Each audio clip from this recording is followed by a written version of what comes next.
name of this device. It's getting all the knots out of my back. Well, that's interesting because it's called the Knotty Tiger. April Fools. Actually, it really is. Actually, not April Fools. So, if you're familiar with the brand Tiger Tail, USA. they do the Tiger Tail's kind of the competitor to the stick. It's the one that Ryan Hall likes. Stiffer, doesn't bend like. And I guess the stick has one that doesn't bend quite as much. But the stick actually makes like 10 different versions of the stick. Oh wow! We only deal with the 2. They have a ton. They have like a baby stick. It's kind of crazy. For babies. Yes. For small children when they get tight. The Knotty Tiger. This is really cool. Yeah. And as soon as the other one, I forgot what it's called. It's like the Tiger Whip. Tail. Whip it good. Da-na-na-na-na. Anyways, and actually we talked about this in one of our previous videos. It's really cool. Yep. I like it. It's pretty smooth, so you can do it right through. You can do it with clothes on. Yeah. And yeah, really cool concept. Pretty hard, like pretty dense, pretty heavy. And it's called the Knotty Tiger. It's called the Knotty Tiger. Knotty.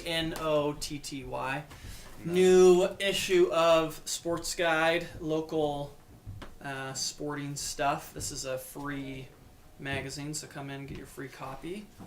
I wonder whatever happened to Rocky Mountain Runner. Do you remember that? Oh yeah, I actually liked Rocky Mountain Runner. Yeah, they were doing a good job. Ian Hunter was writing a column for them. I know Matt Galland was involved. Oh, that makes sense. But yeah, it's kind of. I haven't seen it in a little while. Well, wasn't it a free publication, and then did they try to make it? Maybe they did try to charge for it. But it's just hard to run a business when you're not making money. I don't know. I'm sure they were making money through ads or something. But anyways, what happened to Rocky Mountain Runner? Yeah, if you know the answer to that, we'll give you a free super candy. Yes. So we have Snap Infusion. New product. This is like energy candy. Danny and I got to sample a lot of this at the outdoor retailer in January. We did. And it is yummy. So you have the Gummy, which is kind of probably a competitor to some of the chews and things out there, but it's kind of smaller, like a true fruit snack, and a little bit different consistency than a Shot Block or something like that. So if you've used Sport Beans, you cannot judge this. Yep. Because actually, I like these more than the Sport Beans. I like the taste. I would say it's in the same genre of kind of candy. Nutrition. Tastes good. You know, it's going to give you some sugars, which will give you some energy. You've got a gum option right here. You have this one's called Mel for caramel, and then Tart. Kind of like what are the candies called that are like this? Anyways, this is called Tart. I can't think of the real, like the actual candy kind. Yeah. So cool new product come bean. in. Don't forget Check it out. Bean, gum, caramel, gummy, and Tart. And then we've got a new compression sock in. This is ZOOT compression. Did you know where ZOOT comes from? Nope. I heard it's like. This is what their rep told me. that it's made in the same factory as. Well, CEG. no. Well, I was going to mention that, but the actual name came from like Germans trying to say suit, and it sounded zoot. And so that's why it's called That's ZOOT. Really cool. But it's got a very similar fit to CEP. In fact, like you said, CEP socks and ZOOT socks were originally made in the exact same factory. Yep. Which I think is a very positive thing because I'd say CEP is one of our best-selling compression lines. And in January when we were at outdoor retail, in December when I was down in Texas for the running event, I met with the ZOOT rep and got some ZOOT, both performance socks and recovery compression socks, and they have worked great. They feel very much like my CEPs, and I have been I like that it impressed, actually so. says how much compression, 15 to 20, which millimeters of mercury. is nice, so you kind of know what you're getting yourself into. Yep. Also, it's less expensive. I believe this is 45. I had to interesting. pull this from a box that we just got in. It's either 40 or 45. So a little less expensive, full soft option. Don't quote us on that. I know it's less expensive than the CP one though. Interesting. Some new Five Fingers for you Five Finger fanatics. This is the Entrada, which is Kind super of- minimalist, but Yeah, tell if us you a remember little the bit about original Five Fingers, the classic, which it yeah. was dubbed at some point, but it's got a very similar fit, you know, kind of that slip-on feel, different bottom than the classic. And really the vibe we were getting from Five Fingers, last outdoor retailer, is they kind of felt like running took over their company to a degree. Like the original Five Fingers was not made for running. Yep. It was made for competitive yachting, believe it or not. Yep. So when this came, well, when runners started using it, it's like and it went huge. Five Finger sales were so big for like a 2-year period, and it's definitely dropped off. The market's a lot more competitive now, but it really has kind of created this minimalist category. And this was really, you know, if there was a shoe that you could look to and say, this is what started, this is what started. Yep. But Five Fingers is just going to, you know, they're still going to have the Bikila, that's their running option, but they're just going to make things for different stuff. This is just kind of a casual slip-on.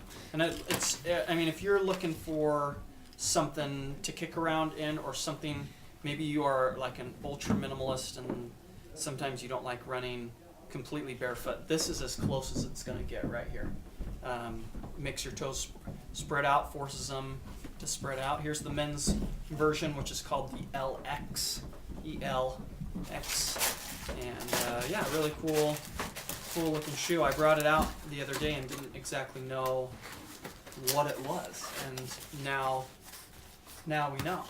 So, and then another option, or another shoe.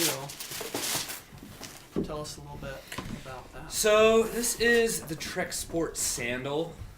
If you're familiar with the Trek or Treksport, it's got that similar outsole rubber base. So pretty good off-road, but it's got a much more breathable kind of Chaco sandal feel for the upper. So a lot more breathable. It's definitely not something you're going to want if you're worried about stuff getting in the shoe, because it's got holes all over the place. It's kind of like, it reminds me a little bit of Keen. Yeah. It's kind of like a Keen option, but with the individual toes. And it's a pretty tough upper. It kind of has an upper similar to the Lantra, but I'd say the pretty Lantra tough. is way tougher though. Yeah, I would say it is tougher too, but just the durability of the material. Yeah, makes me think of the Lantra. And Do we have any other new product? Or? I think that's it as far as new product Oh yeah, goes. we've got some but cool old product. the Pureflow ones And are on sale. this is just kind of FYI. These are very popular shoes. Like This was our #1 selling shoe last year. And so, which means, if you like this version of the shoe, you must come get it now, because It's changing. yeah, it has changed. It already has It changed. is Pureflow changing. 2 is a different shoe. I think it's been a good update. There are it's certain different. things that I don't like as much as this. Like, I love the simple, unattached tongue. I don't really care for the asymmetric lacing that the new one has. And so, you know, if you're a fan of this shoe, get it. You know, same thing with the Precision. Precision's only got like 2 months left. So And the Precision is the Mizuno Yeah. Wave Precision, in case. yeah, You so didn't these know. shoes are going away. Hopefully the Sayonara is good. Yeah, and I was just talking to our Mizuno rep, Eric Frank, the other day, and he said that a lot of their wear testers, I don't know if he said all of them, but he said the majority are liking the Sayonara just as much, if not more, than the Precision. Cool. We'll see if that passes our test with our customers here, but yeah, so I'm excited about the Sayonara, but I'm sad that the Precision is leaving. Cool. And before we go on with anything else, let's talk really quick. There's a race this Saturday. It's a trail race. It's part of the Cascadia Trail Race Series. It's a 5K. It's the Timp Shadow 5K. Yeah, so if you're interested in I haven't done Timp Shadow. Timp Shadow. Yeah, it's a cool race. All of the other ones that I've done in the series, really good. I've been really impressed with, and I am excited about this one as well. This is kind of your typical summit and plummet. You know, It goes up and it goes down. Cool.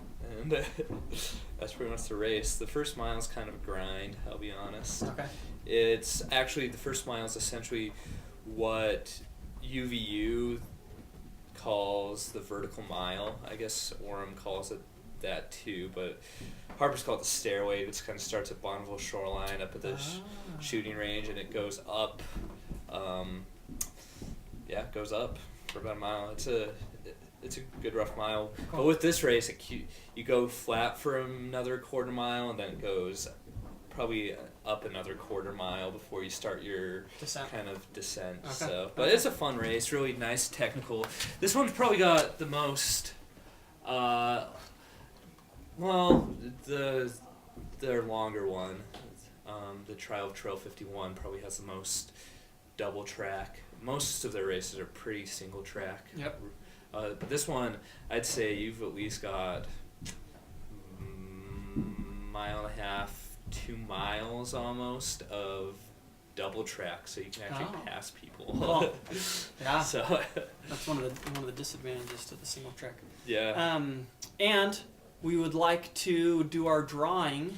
Yeah. For Thanks for everyone who sent in pictures. Yep. We appreciate it. You got some pretty nasty shoes out there. Congratulations for the nastiest shoes out there. I think you guys all, if there was a contest for the nastiest shoes, you all would have won. Mm-hmm. But that wasn't the only part of the contest. And so, without further ado, we are going to pick our winner right here, right put the names now. in here. And by the way, this is the only place we're going to advertise this, so hopefully the winner is watching. Yep, and you have to be watching this, and you have a week to claim your prize. I'm just going to put the shoes on hold with whoever's name this is, and you just got to come get it, and we'll swap it out for whatever size you need. Hopefully you have the size. And we have Brandon Hoffman. Brandon Hoffman. Congrats, Brandon. Okay, Thanks for indulging us. Thank you for participating. I know that Brandon also did the first contest as well and did everything there. Yeah. And also did what he needed to do for the second contest. So galactic karma. Yes. Is coming in his favor now. And so Brandon, what you need to do is come in, call us, whatever, and then we'll have the shoes for you on hold, and then we'll swap it out for the right size. But it is the Saucony Pro Grid. Is it Pro Grid? Verada? Or do they just call it Verada? Does it have Pro Grid in it? Almost all their shoes have Pro Grid in it. Okay. But now they have Power Grid too. Yep. I'm sure it's Pro Grid, but I bet it's Pro Grid Verada. Yep. I'm not sure. So come in, claim that prize, and let's do some racing news. So racing news is, well, there are a couple high school collegiate events over the weekend.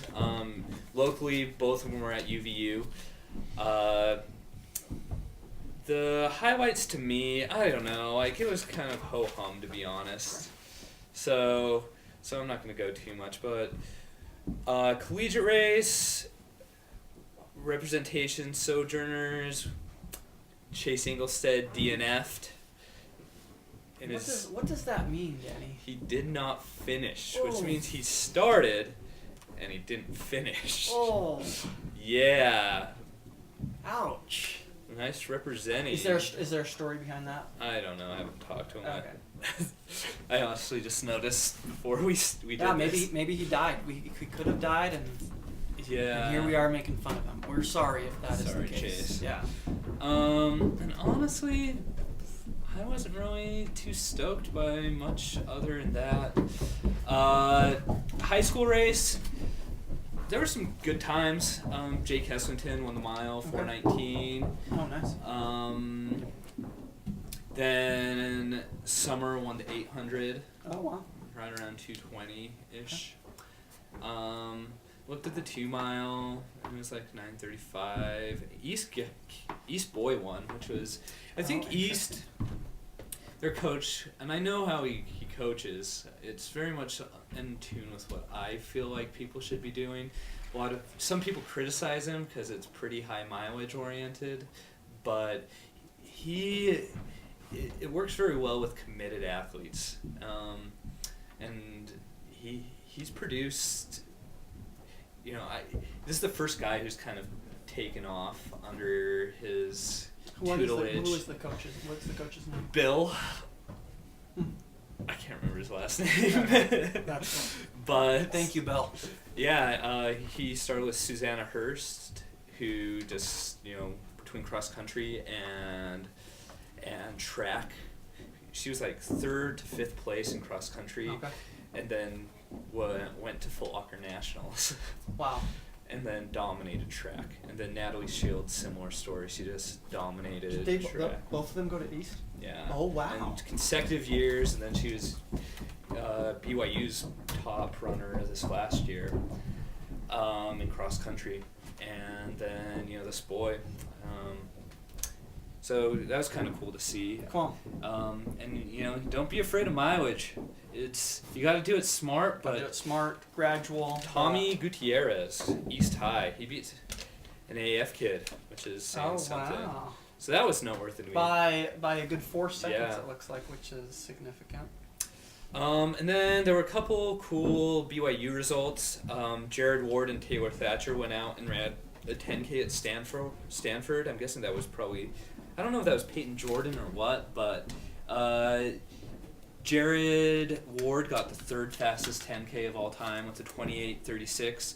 Wow. Taylor Thatcher, 28:59, took 10th. And Kelsey Brown. What place did Jared take? Doesn't say. Took 3rd place. Oh, so he had the 3rd fastest BYU time of all time? Maybe I read that wrong. Took 3rd place. The 3rd best, yeah. 3rd place and 3rd best mark. Cool.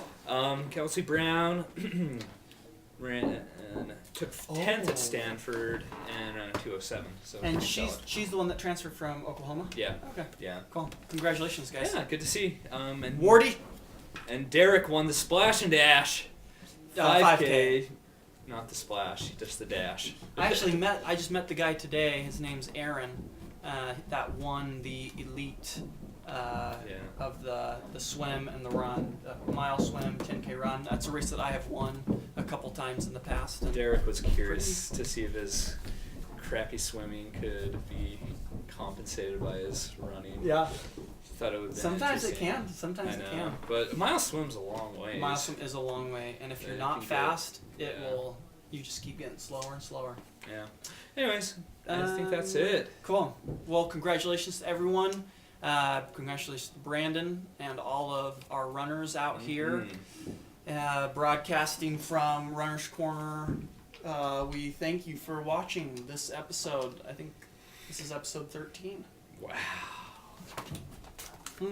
That's a mile marker. 13. That's a half marathon. So 10th of the way next time, we're going to celebrate. Because it'll be 13.1. And when we're at 20, maybe we'll do another contest at 26.2. I got my records on. I shut the world outside.